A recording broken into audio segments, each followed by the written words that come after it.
Hello mga kababayan, kasama niyo naman po ngayon si Ka Eric sa isa na namang episode ng ating video analysis at video talakayan. Dudugtungan po natin itong ating pagbibigay ng puntot pagpapaliwanag kung bakit mainit ngayon ang bangayan ng politika sa Senado at nadadamay pa si Congressman Miao Barsaga. Dito hinggil po sa pagkakabunyag ng papel ng isang super oligarko, super bilyonaryo sa katauhan po ni Enrique Razon na nagmamanipulate sa loob ng gobyerno ni Bongbong Marcos Jr. kasabwat sila Ping Lacson, sila Vince Dizon, mga kababayan. And of course, ito po ang dahilan kung bakit umabot sa mga patutsadahan at mga bangayan ng batuhan ng mga ritoke, peke ang piloka, postiso ang ngipin, at hindi ako bakla. Nakakatawa, ano? But the real issue here ay no laughing matter. Hindi po katawa-tawa ang pagkakabunyag kung bakit itong si super bilyonaryo na nauna nang naituro sa ating mga political commentary na siya pala yung tumawag na hindi taga-gobyerno pero makapangyarihan at hindi kayang tanggihan o hindi kayang hindi sundin ni Lolo Lucas Bersamin nang ito po si Bersamin ay sinipa, finar out ni Marcos Jr. pero hindi kayang sabihan sa kanyang direktang pagmumukha itong si Bersamin ni Marcos na na-fire out na siya. It took the participation and the intervention nitong super bilyonaryo na si Enrique Razon. Iyon mga kababayan. Ano bang papel? Ano ba ang role ni super bilyonaryo sa gobyerno ni Marcos Jr.? At bakit ito delikado? At bakit nabunyag at kailangan ding maibunyag ang nagiging papel ng kasalukuyang DPWH Secretary ni Marcos na kanyang ipinalit sa dating sindikato na si Manny Bunuan, nakasabwat ng mga sindikato sa DPWH at bata-bata ni Marcos at ni Romualdez. Lalo na po dito sa diskarte ng flood control projects na kanilang kinulimbat, mahigit 1 trilyon pesos. Mga kababayan, lumalabas po na itong si Vince Dizon ay consultant pala ito ni super bilyonaryo for infrastructure development projects bago po ito bumalik sa gobyerno matapos po ang kanyang pagiging bahagi ng gobyerno noon ni former President Rodrigo Duterte. So si Vince Dizon ay linyadang-linyada at buong organisasyon ni buong organisasyon ni super bilyonaryo ay kasama ito. Ganon din po si Ping Lacson na biglang tumiba at tumubo ang kanyang assets and kayamanan sa pagkakaroon niya ng koneksyon sa mga negosyo ni super bilyonaryo na si Enrique Razon na siyang itinuturo na nagkokontrol ng port services and terminal container services sa buong kapuluan halos ng Pilipinas and even sa iba pang malalaking negosyo ng port services sa abroad. Pati pong malalaking casino resort hotel na mga negosyo ay kontrolado o isa sa mga major players po sa Soler Casino and Resorts itong si super bilyonaryo at pati po sa Kaliwa Dam Water Project, super billion or multi-billion projects involving sa pagdevelop po ng Kaliwa Dam and water concession and water supply projects. At marami pang ibang projects pati sa mga landfill development. Tinuturo nga pati yung nag-collapse na landfill sa Cebu ay isa sa mga hawak na proyekto nito ni super bilyonaryo. And even pati po itong malaking power supply sa Iloilo City, sa aming lugar, na na-dislodge at nakuha sa 100-year-old franchise holder na Panay Electric Company at naging biglang More Power Corporation na hawak ni Enrique Rason sa Iloilo City. Wow, ganyan pala ha, ang lawak ng business empire ni super bilyonaryo, super oligarko na mas mayaman pa ito kay Manny Villar sa kina Henry C. at kina Lucio Tan. Ang hindi po maganda dito ay lumalabas na itong si super bilyonaryo Enrique Rason itinuro ni Congressman Kiko Barsaga at ni Miss CJ Hero, ang founder and owner nitong media portal Peanut Gallery na online, ay nangingialam at nanghihimasok at nagmamanipulate sa loob ng gobyerno ni Bongbong Marcos Jr. Yan ang very classic example ng masama na bahagi ng tinatawag na burokrata kapitalismo o ang tinatawag na bureaucrat capitalism, kung saan ginagamit ang gobyerno para magpalago at magpalakas ng negosyo at ang politika at kapangyarihan ng gobyerno ay ginagamit para magpalakas ng kayamanan at kontrol sa ekonomiya ng iilang super mayaman, super bilyonaryo na mga pamilya kagaya ni Enrique Rason, to the disadvantage and to the detriment ng ating mga kababayan, that instead of having a government na dapat tagapagtanggol at tagapagpangalaga ng interes at kabutihan ng mamamayang Pilipino, lalo na ang social justice, katarungan para sa equitable access sa kayamanan ng bansa at mabuting ekonomiya sa kabuhayan at kaunlaran ng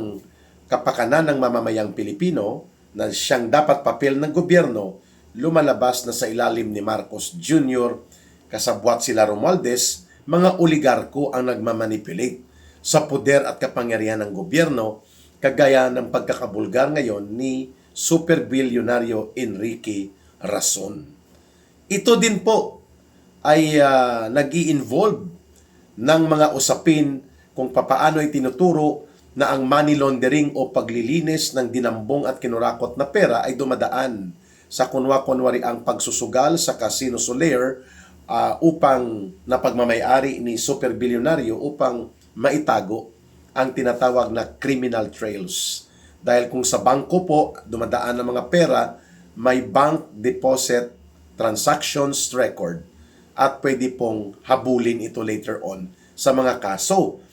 Pero kung dumaan po sa kunwari, ipinatalo sa sugal, sa harap, pero sa likod pala ay kinokobra at kinukuha ang pinagnanakaw na pera at pinaghahatian involving ang negosyong itong kasino ni super bilyonaryo, wow, yan po ay napakadelikado.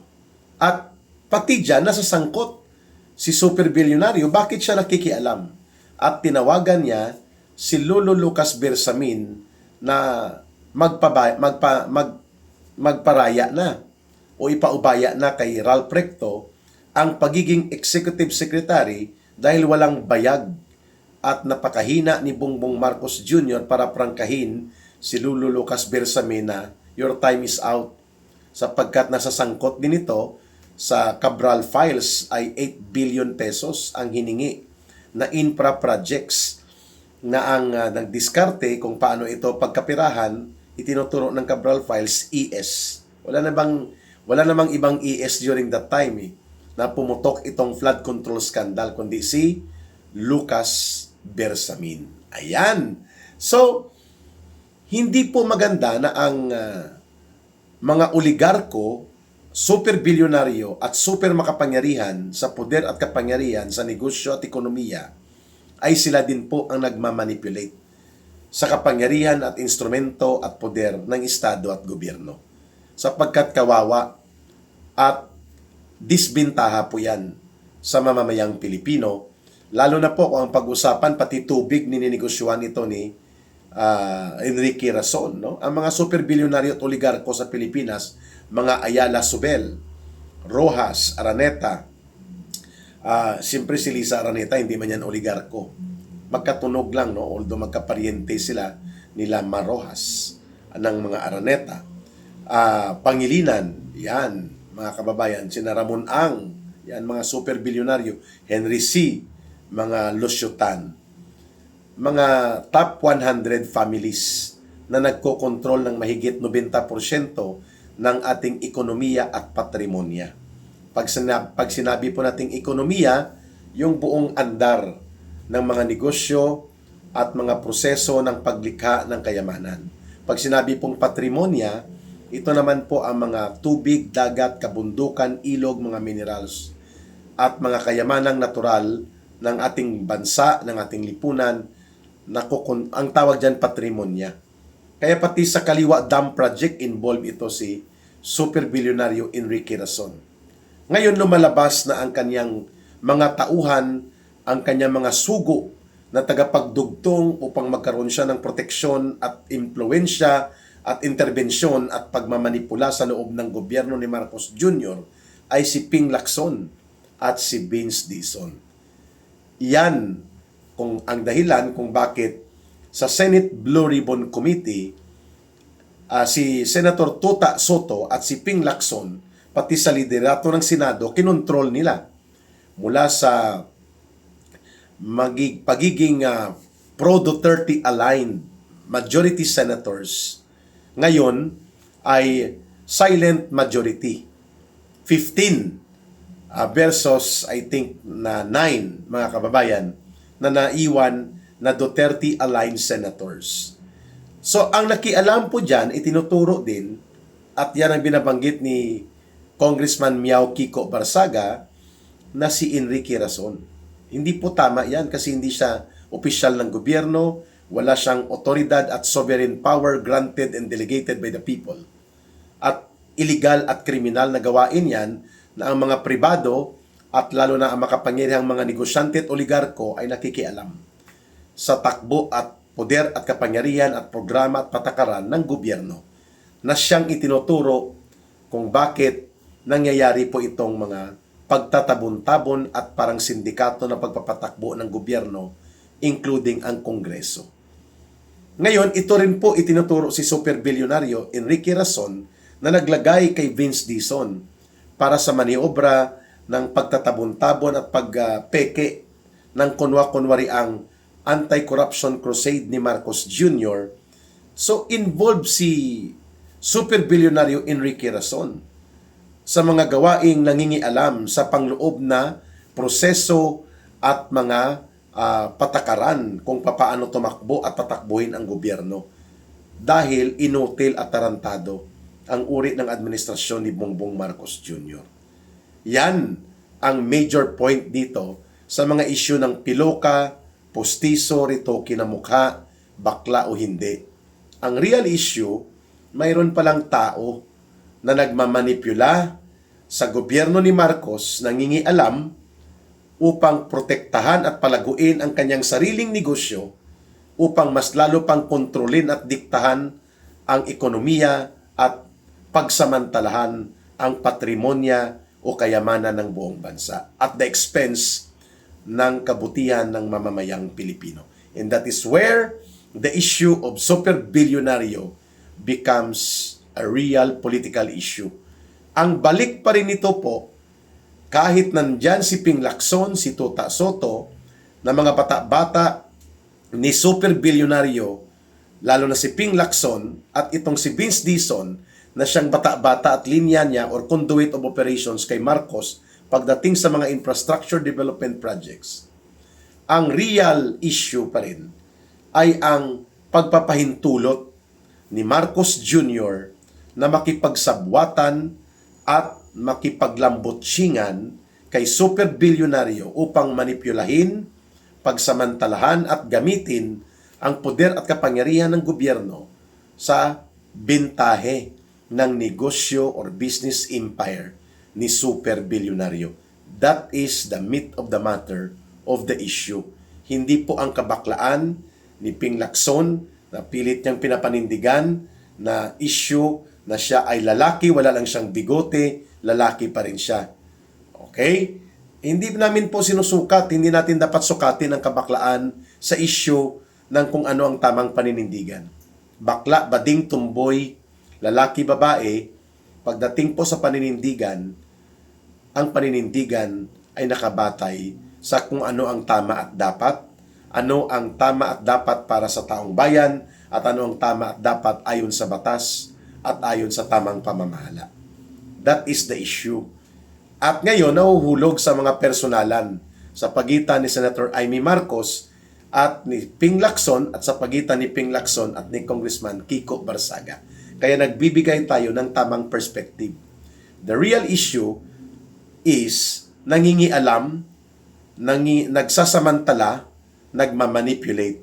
Itong si super bilyonaryo Enrique Razon sa loob ng gobyerno ni Marcos at pinapayagan niya upang lumakas ang sistema na tinatawag na burokrata kapitalismo or bureaucrat capitalism using, exploiting, manipulating the powers of the government and the authority and powers and instruments of the state in favor of a certain super oligarch ruling elite super bilyonaryo group na pinamumunuan at pinangahawakan nitong controversial na figure sa katauhan po ni super bilyonaryo Enrique Razon. At ngayon, nabubulgar kung ano ang interes na bitbit ni Ping Lacson, ano ang kanyang pagkokontrol kay Tuta Sen Soto at ang kanilang maniobra sa Senado pati sa Kongreso para palusutin ang mga iskandalo ng pangungurakot sa kabanang bayan in partnership kina Marcos at Romualdez. Yan ang ating nais na ma-emphasize na itong gobyerno ni Marcos hindi lamang nangungurakot at nangungulimbat sa pundo ng mamamayan, kundi pinapayagan pa niya na gamitin ang poder at kapangyarihan ng gobyerno at instrumento ng Estado para maprotektahan at maisulong hindi ang interes ng taong bayan, kundi ang interes ng mga super bilyonaryong oligarko na nangingialam at nagmamanipulate at nagsasamantala sa poder ng gobyerno para palakasin at palaguin ang kanilang super negosyo at pagkontrol ng ekonomiya, patrimonya at kayamanan ng ating bansa. That is immoral, that is illegal, that is criminal. Yung pakikipagsabwatan na yan. Kaya natin ito tinalakay, mga kababayan. So now, naintindihan na po ninyo, nung ako po ay nasa CPP, NPA, NDF, ang maririnig ninyo, imperialismo, burokrata kapitalismo, feudalismo. Feudalismo, patungkol po yan sa lupa, sa issue ng ownership of land, kung saan ang mga asyendero at ilang pamilya nagkokontrol at nagdodominate sa pagmamay-ari ng lupain o land ownership. Ang imperialismo, tungkol po yan sa pangingialam ng dayuhang mga bansa, partikular ang Estados Unidos, sa ekonomiya at politika ng ating bansa at nagdidikta sa gobyerno. Imperialismo po yun. Yung sa usapin ng lupa, feudalismo. Ang usapin ng paggamit ng poder at kapangyarihan ng gobyerno at ng Estado upang ito ay magpalago at magsulong ng proteksyon at bintahe sa mga malalaking pamilyang nagkokontrol ng ekonomiya at patrimonya, ang sistemang yan, using the government as a business magnate protection at the same time bilang negosyo sa mga kasosyo ng oligarko, burokrata kapitalismo po yan. At yan ang ginagawa ni Marcos at Romualdez kasama si Enrique Razon. Ang conduit o daluyan ng discarding ito, itong dalawang personalidad na nasasangkot ngayon sa kontrobersya ng politika. Si Ping Lacson sa Senado at Kongreso at si Vince Dizon dito naman sa side ng mga diskarte ni Marcos, lalo na sa DPWH, sa mga infrastructure and big ticket projects. Now you know na pera pa rin po. Kayamanan, pagkagahaman sa pera, pagkagahaman sa poder, ang nagdudugtong sa kagaya po ni Enrique Razon, ni Marcos, ni Vince Dizon, at ni Ping Lacson. Maraming salamat sa inyong pagsubaybay at pagtangkilik sa ating video analysis at video talakayan. Mabuhay po ang inyong patuloy na pag-aral at pagtindig sa tamang pananaw dito sa mga nagaganap na issue sa ating bayan. Sa nais pong tumulong sa ating People's Advocacy na Bangon Sambayanan, pwede po kayong magpadala ng inyong voluntary support. Whatever amount that you can share sa numerong 0916-308-7710. 0916-308-7710. Rohilda Celis, GCash line po yan. At the same time, yan na rin po ang ating line of coordination.